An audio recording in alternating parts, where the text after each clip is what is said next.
Let me turn on the closed captions. All right, so hello everyone. This is the last of the USACO classes. So tomorrow there will be a 9 to 10 o'clock class just like we have today, but it'll be more for ACSL purposes. You're not going to be doing any you're not going to be doing any USACO right now or next tomorrow. Sorry, not now. But tomorrow you'll be doing some ACSL review, so get ready for that because I believe next week is when most of you guys are going to be taking the theory test. Yeah, so just be on the lookout for that. I'm not teaching it tomorrow. Min Young teacher is. So, okay. Oh, you have a question about ACSL? The theory is this Sunday. Yeah, if that's what your teachers were planning, it's whenever I believe it's. You'll have to ask your individual teachers about it.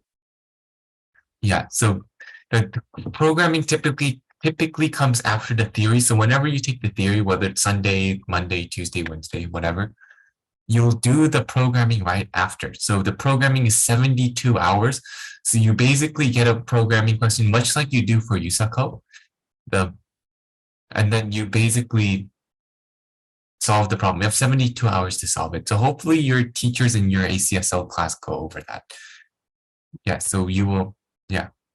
You don't have a proctor. You do have a proctor for the theory. So somebody will turn on any desk and look at you just to make sure, like cover, like just like to cover all the bases. But obviously for the 72 hours, we can't proctor you night and day. We're not going to put secret cameras in your house or anything. So we'll just put you on the honor system for that. Yeah. So yes, the theory test will be proctored, but not necessarily the programming one. Not I believe you do. It's just Zoom, so I think you'll be doing it through Zoom. So your camera is on during Zoom, just like you normally do in class. Well, not this class, I guess, but normal class you would have it on, and then you would just show your desktop through any desk. I believe you'll have to ask your teacher about more details because again, I don't run your guys' class. So yeah, so remember, the best way to do it is just ask for details because that's how I do it. I use the Zoom camera and I use the AnyDesk because I don't know how to have AnyDesk turn on the camera, but it depends on what your teacher would like to do. So I think the best person to ask is them if you're like concerned about something. All right. Yeah. So yeah, I think it should be standardized, but sometimes some teachers do something different. I mean, this is the way I do it, but not all teachers might do it the same way. So again, just ask if you're not sure. Anyway, do remember that USACO is coming. Technically the contest starts tomorrow. So I know all of you guys have prepared a lot. Thank you those who came every single day. Thank you those who are watching the recording, and also thank you those who came to some of them, but not all of them, and are not watching the recording. Yeah, so again, you just remember, stay calm, read through all of the problems first, so go through all three of them. Like, don't just read one and say, you know what, I want to start with that one. Because you know what, it might be the hardest question out of all of them.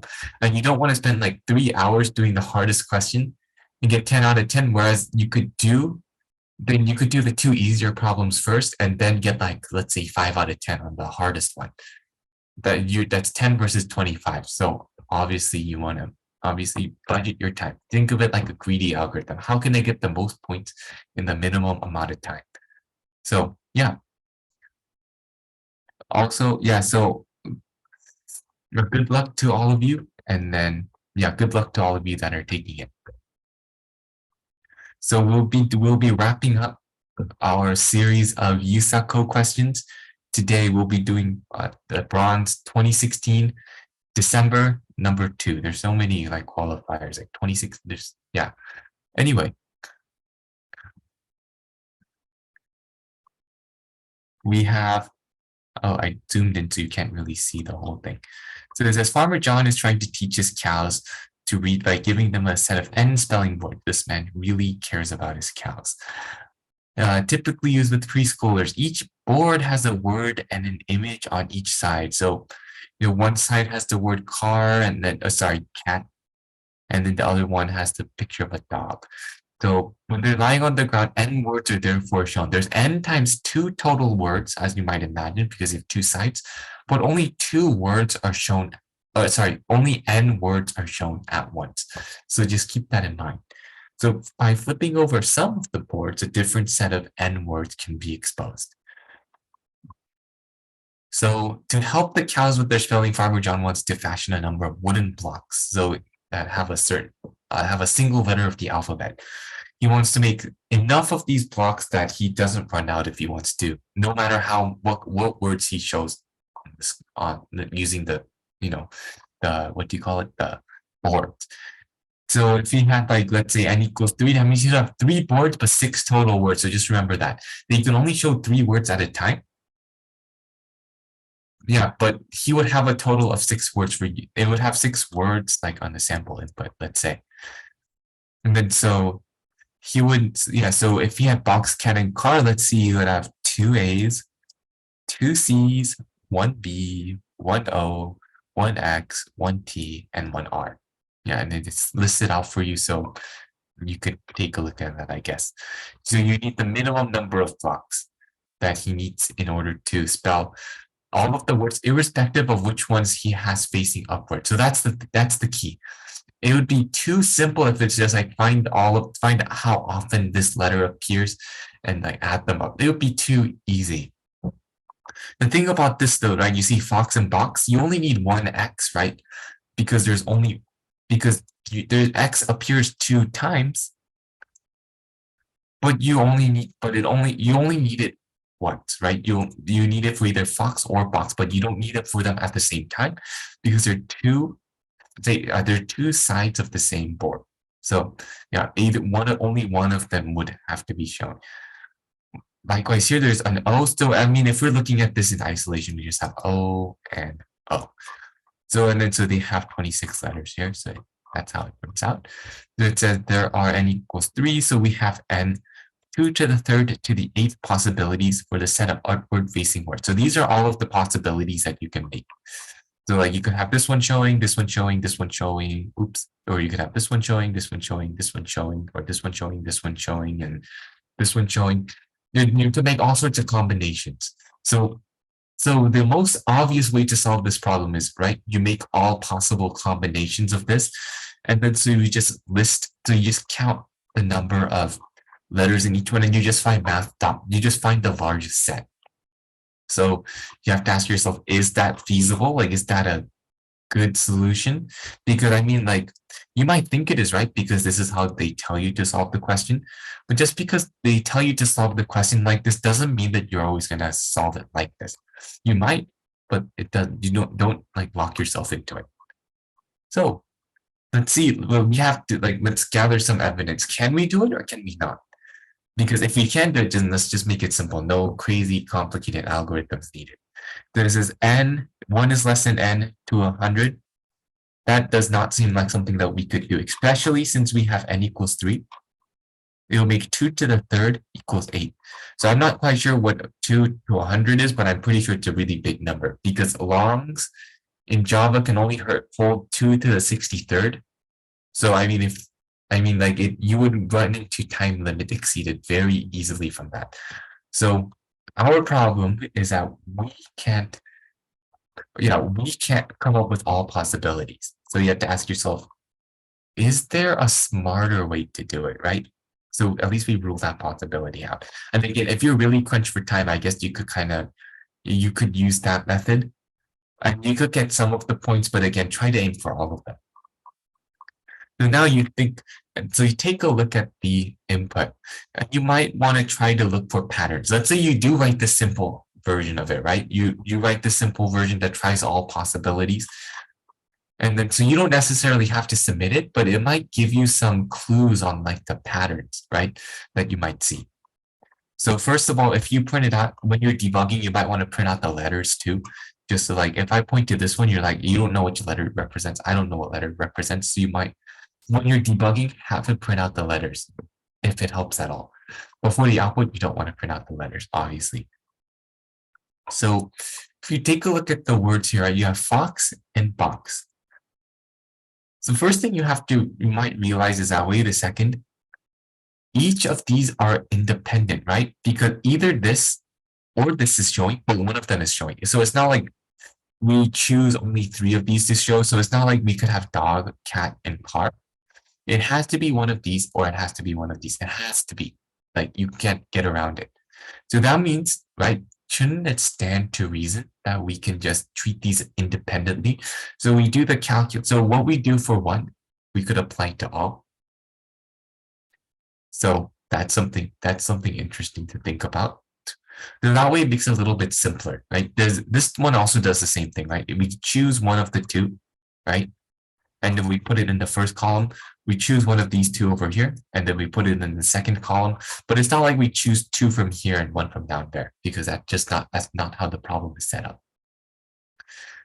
So if you think about it, right, and let's just think about Fox and Box like independently. So we have, let's see, 1x in total, right? And I guess if you did write an algorithm to like come up with all possibilities and try it, you notice that the x, there's just one x right there.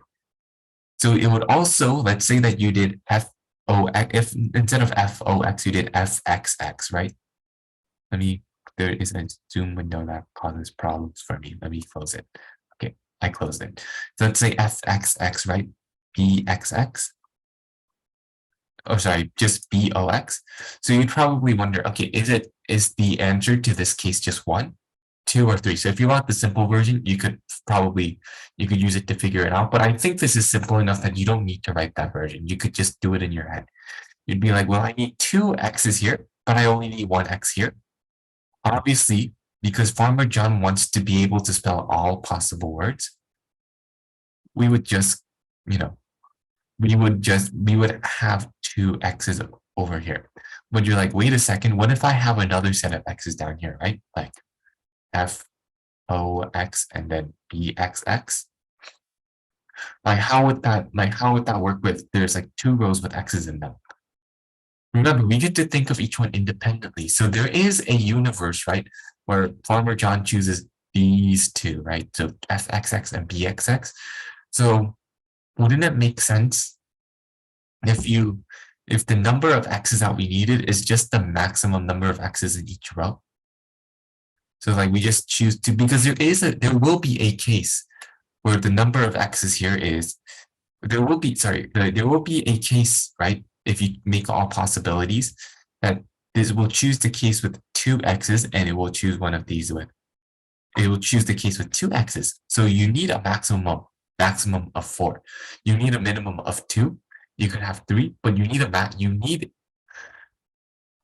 have 2 x's and have 3 x's, but at most you can have 4 x's. So that's what you have to account for. And now if we're not thinking about x's, if we're talking about other letters, right? It would also make sense to you that we wouldn't just do this for x's. We would do this for y's and then z's and then, stuff like that. So it's very important when you're doing this to think about, like, make your own test cases. Like you could see here, we don't have any repeating numbers. You don't have like fxx or bxx. So that's why it's very important for you to come up with your own.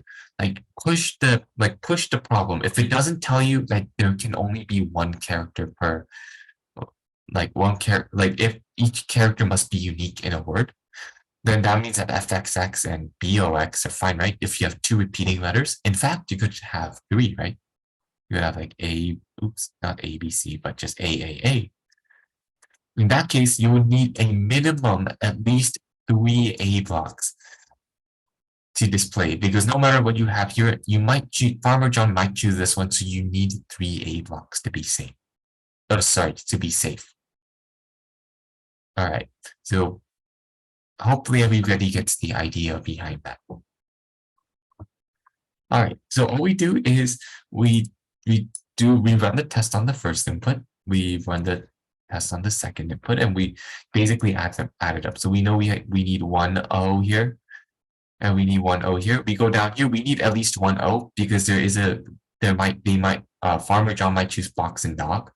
So we need a total of 2 O blocks, even though there are 3 over here. So likewise here, if there's a C here, there's a C here, that means that there's going to be 2 C's in total that are needed. Yeah. So this is basically how the question works. So if you have any questions, just please let me know anytime while I'm coding. If I make a mistake or some kind of syntax error, just please let me know as well.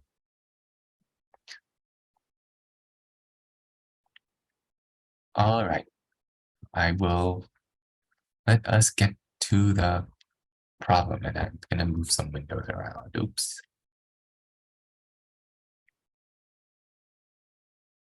Oh, no, no, no. Where is it? Okay, I don't know where it went. But anyway, uh, yeah, anyway, we will start by making, I closed the Chrome window that I was using. I will begin by making a public static void, public class, and I'm blocks, public static void main. Also, when you're writing USACO code, you should always make a plan first before you start coding. Like this isn't like writing when sometimes when you're writing like an essay, you're like, oh, but while I'm writing this, I have this crazy idea. Usually that's not going to happen while you're programming because programming is much more rigid. So if you want to save time, I would highly recommend that you come up with the idea first because then you can separate it, right? You just idea time first and then coding time second instead of having to flip back and forth between them. So I'm going to pull out the buffered reader code from last time. If you're more familiar with something else, then just go and use that. I'm gonna pull it from what I did yesterday. There we go. We have blocks.in and then blocks.out. Oops. And then we of course need throws IO exception. We have import java.util and then import java.io like that. Okay, so I'll give you a couple seconds to copy that down.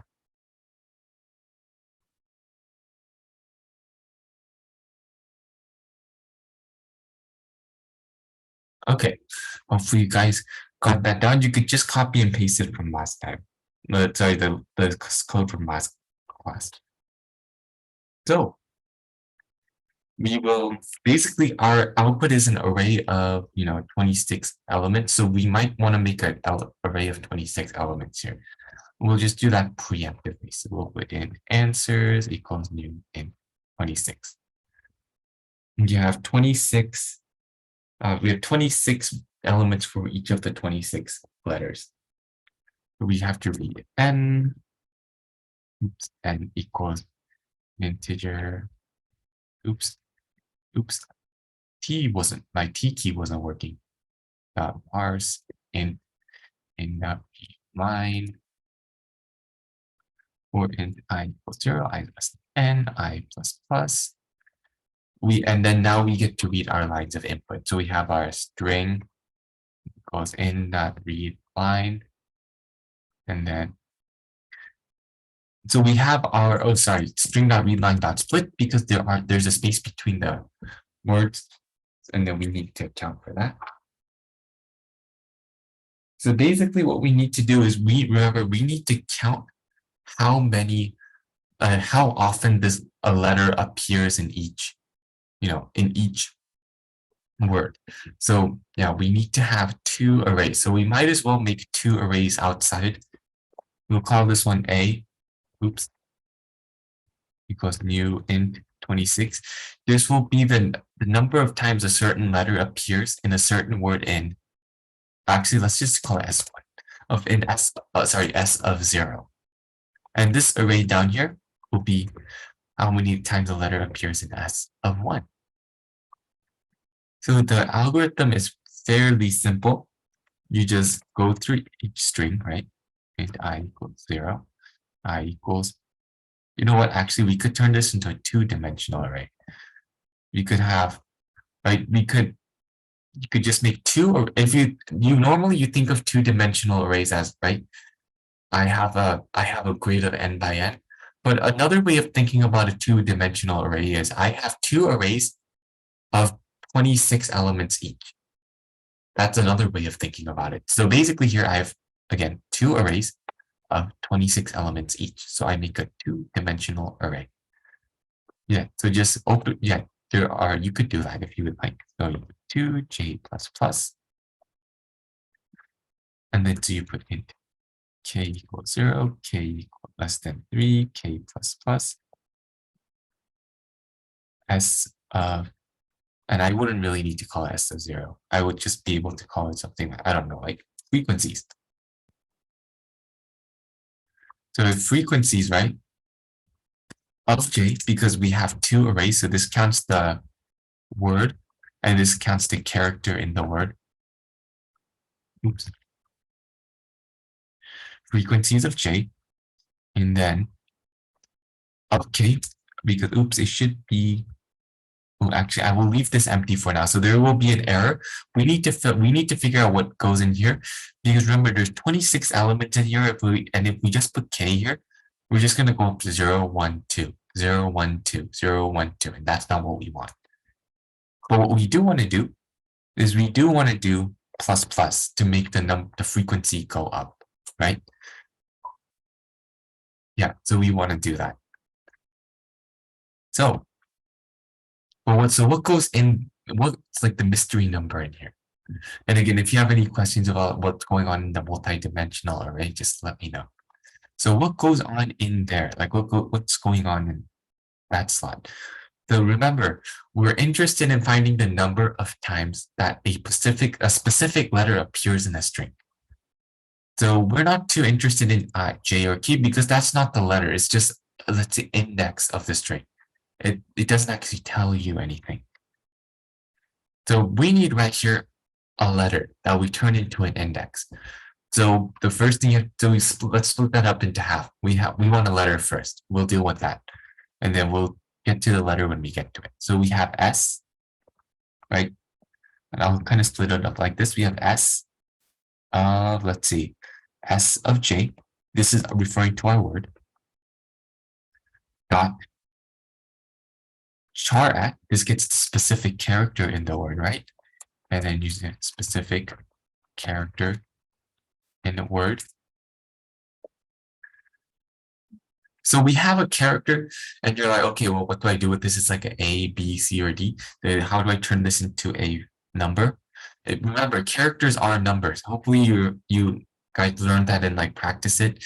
Characters are numbers, so that means you could just add or subtract them. The letter lowercase a is actually it actually translates into, I don't remember the exact number. I think it was like 87. So if you just use this directly, right, you're not going to, it's going to crash your program because this is lowercase a, but it's 87. It's going to be way past 26 and it's not going to work. What we need to do, right, is we're not too interested in what the actual like value of a is, like the character value. We are interested in turning this lowercase a into 0 because that's the first element of our array. We want lowercase b to be equal to 1, and we want the c to be equal to 2, blah, blah, blah. So the way we do it, right, is if we want this to start at 0 and this equals 88, and then this equals 80, sorry, this 88 and this equals 89, wouldn't it be easy just to subtract a from everything? So we could go ahead and do that. So we just do minus a. So we turn this a into 0, and so on, b into 1, c into 2. Now this is a pattern that hopefully you guys are familiar with. Yeah, hopefully you guys are familiar with it. So we have our little for loop running in here. So all we have to do now is we have to find the greater of the two elements in our array, right? We have to find the greater of them. So if we want to find the greater, right, we do math.max. And what do we do? What exactly about math.max do we do? Well, we have, sorry, what do we do with the value of math.max? Well, we just add it to the value in answers because I explained it earlier. So we just make an array for int I equals 0, sorry, j equals 0, j is less than 26, j plus plus.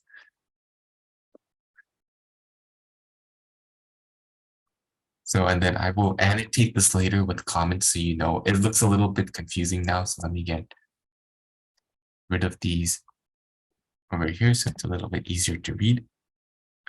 What you want to do is you want to do answers of j plus equals math.max. As I told you earlier, we want the larger of the two frequencies. And be very careful where you put when you're putting indexes into multi-dimensional array. In the array number, right, either 0 or 1 comes first. So we want to compare 0 of j to frequencies 1 of j, like that. And also, there's one thing that you might not realize about this, right? So we do frequencies of j plus plus, right? But the thing is, right, if we do plus plus, it always goes up, right? It never goes down. Because like if we do plus plus, it will go, we have three possible characters in the string. So if it's A, frequencies of j of like 0 would be 3. And if we see A again, it's going to go up to 4, which is not what we want. Instead, what we're going to have to do is after we're done, we're going to have to reset everything back to 0. So we do that. And then so we do frequencies of j. So instead of here, we put 26. And then we just set it to 0. Like that. And then all we do afterwards is for each element in our array, we do system.out.println answers of I, like that. You have the whole question out here. I'll give you a couple of minutes to copy that. I do realize that multi-dimensional arrays make the problem a little bit more complicated. So when you implement this program on your own, you might want to try a version where you don't need a two-dimensional array. I use a two-dimensional array.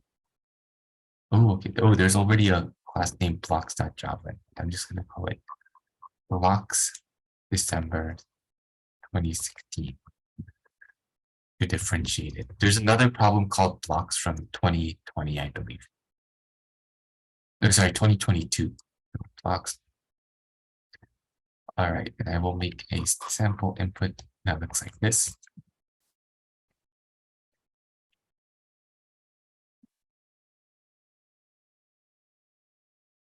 And then I'm going to call this blocks2.in because I already have a blocks.in, but when you submit it, you do want to make sure that you call this blocks.in. Also, I made a slight mistake. It should be out.println, not system.out.println. Use system.out.println when you're debugging. But when you want to actually try your answer out, you do want to put out.println and you want to put out.close at the end. So, oops.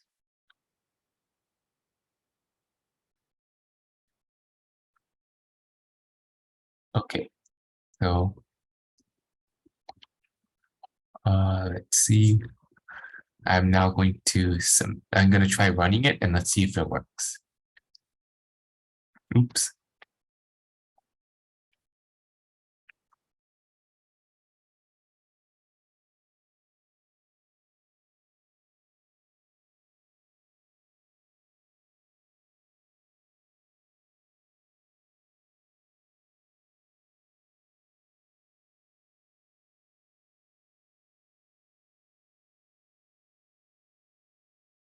Okay, this is a little bit strange. I'm going to see what's going on with this. I'm unable to compile. Yeah, I'm unable to. Ooh, okay. I think I figured it out.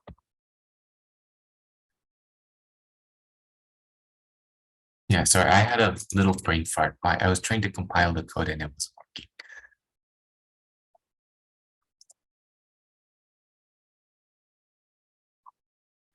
It looks like my sample input is working fine. I'm checking through it. It looks pretty similar to the one that's on the on the website. So I'm going to remove blocks2.in. I'm going to toss it into the submission box.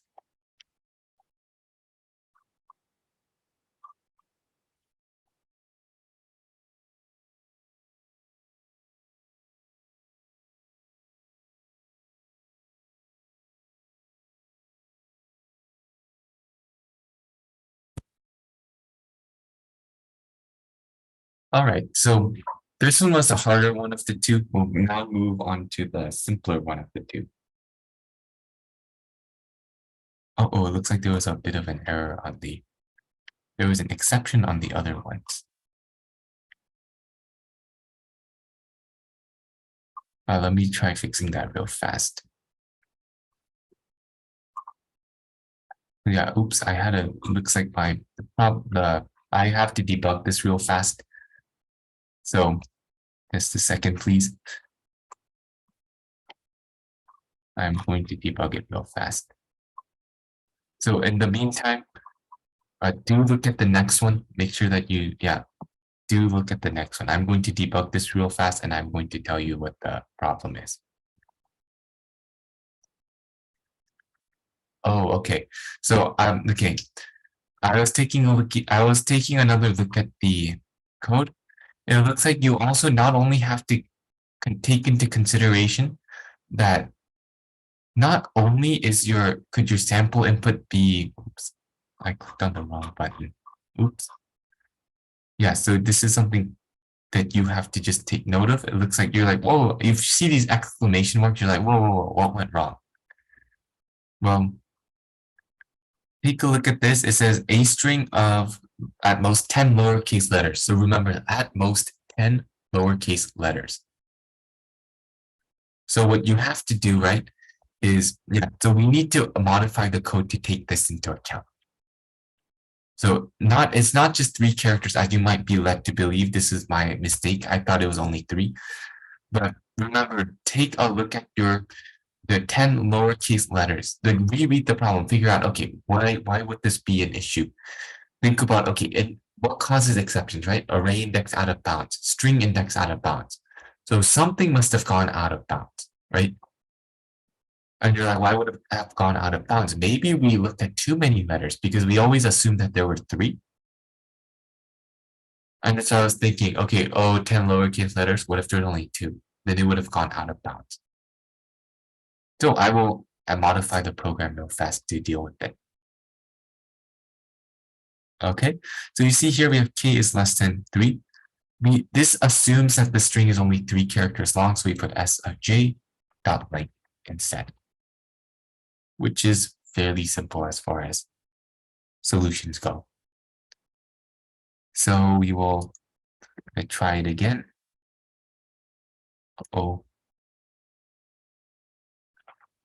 S of j char at k. What is this? What is going on here? Of 21.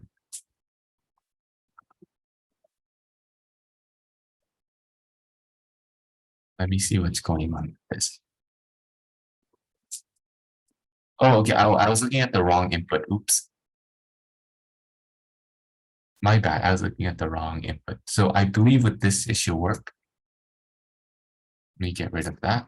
Yeah, I have 2 input files called blocks.in. I did another problem earlier. So we'll see if it works now.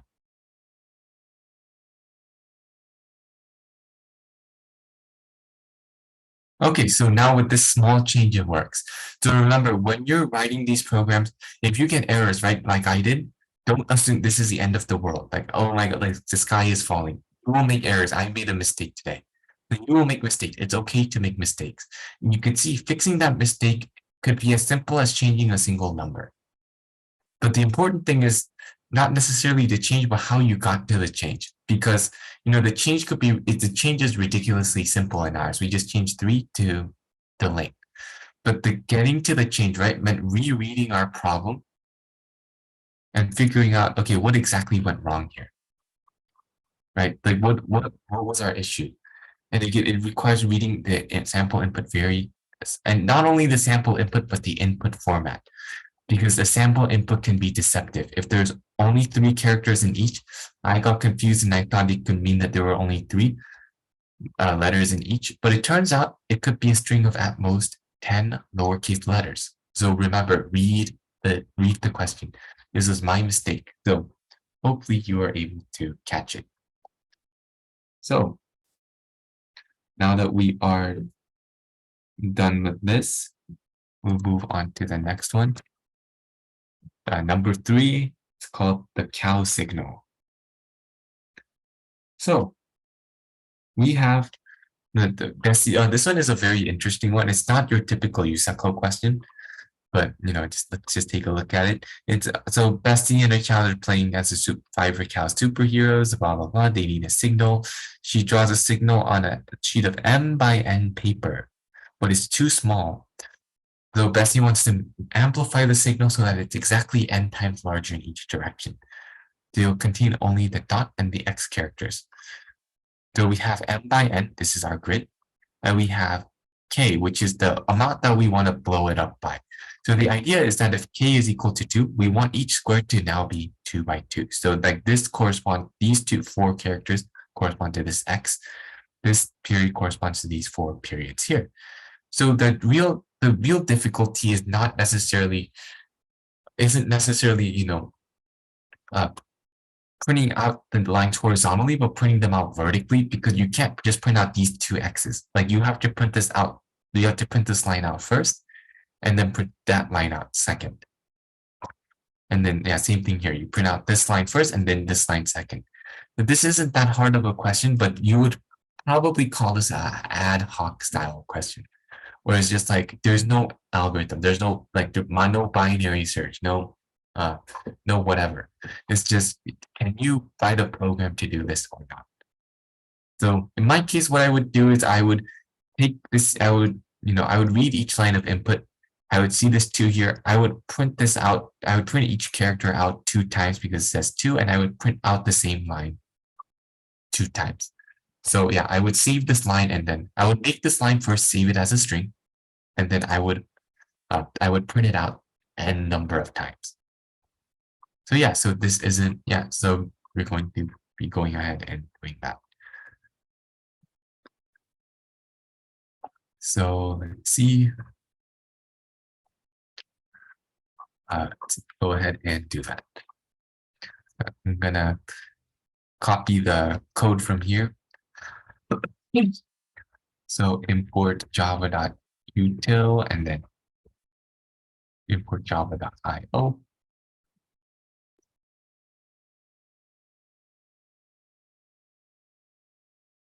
Static void main string args. Remember at the beginning of USACO to have everything ready. Don't start it and be like, oh, now it's time for me to turn on Eclipse. Like, to have everything ready out when you're when you start the contest, make sure you could hit the ground running. So we have that. We have our integers. We're not too interested in what the first 2 are, but we do need the last one. So in the read line dot split, and we only need n, which is the factor that we have to multiply it by. Actually, we might need the height actually. So we do need the height. I'm just gonna call it h. So integer parseInt parts 0. You know what? Let's get width 2. We could do line.length, but we don't really. We could just use w instead. Parts of 1, and let's do n equals integer dot parseInt parts of 2, like that. So we have, we'll go through each line. So do int for int I equals 0, I is less than h, I plus plus. We read the next line because there are h lines, so we just read the next line. String s equals parts, in the read line s dot. Okay, so we have that. Now we extra parentheses. And then what we want to do is we want to expand the line. So we want to expand each character into, expand each character. So we will make string expanded, right? So for int j equals width, sorry, j equals 0, j is less than width, j plus plus. And while, so we will do, our character is s.char at of j. And then let me turn on the syntax highlighting. I think this is the longest I've gone without turning it on. There we go. Now you see all the colors. So for int k equals 0, k is less than n, k plus plus, you just expanded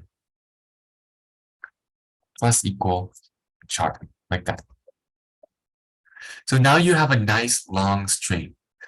So all we have to do now is print out the string n times. So because we already expanded it horizontally here, I will call this horizontal expansion. We'll call this vertical expansion.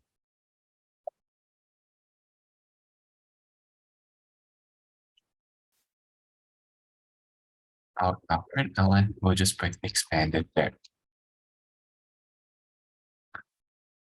And then that's pretty much it. So basically what we do, again, the recap here is, again, you could do this however way you like. Like one thing that you could do, right, to optimize it is that we do the same. You might notice if you're doing this by hand, we just add x, x, x, x, x. We either add x, x or dot, dot over and over again. So if you wanted to make this marginally faster, maybe instead of doing this, you have if char equals, period, then you already pre-compute a string of x's out here. That's long enough. That's n characters long. So you pre-compute a string of like 5 x's, and then you just stick that onto the string rather than having a for. Because if you think about it, you're adding the same number of x's each time. It's just, again, something to think about. Just keep that in mind. Let's see. I don't think there's anything else except for the out.close. So we'll just add that to the end. We'll just do cow signal. I'm gonna save this, and then I will add the test input.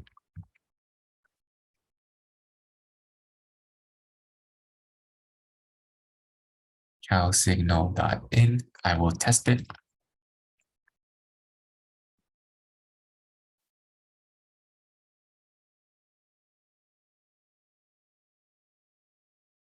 Oh, and I forgot throws IO exception up here. Almost forgot. And then let's see number.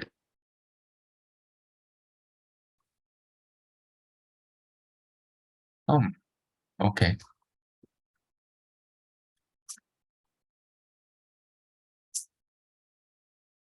Okay, I missed.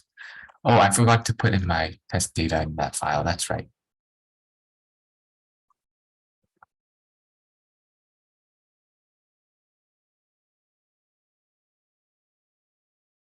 Okay, so it looks like the program has produced the correct output on my system. So let me put it into USACO and let's see what happens.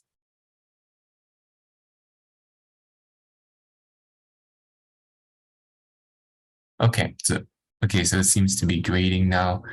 Everything seems to have worked fine. Okay, yeah, so everything seems to have worked fine. So this is a perfectly valid solution, and so is this. So anyway, a couple concluding remarks. We ended slightly early, so I don't want to keep you any longer than you have to. But just good luck on USACO. You'll do great. Just come in with a level head. Don't panic.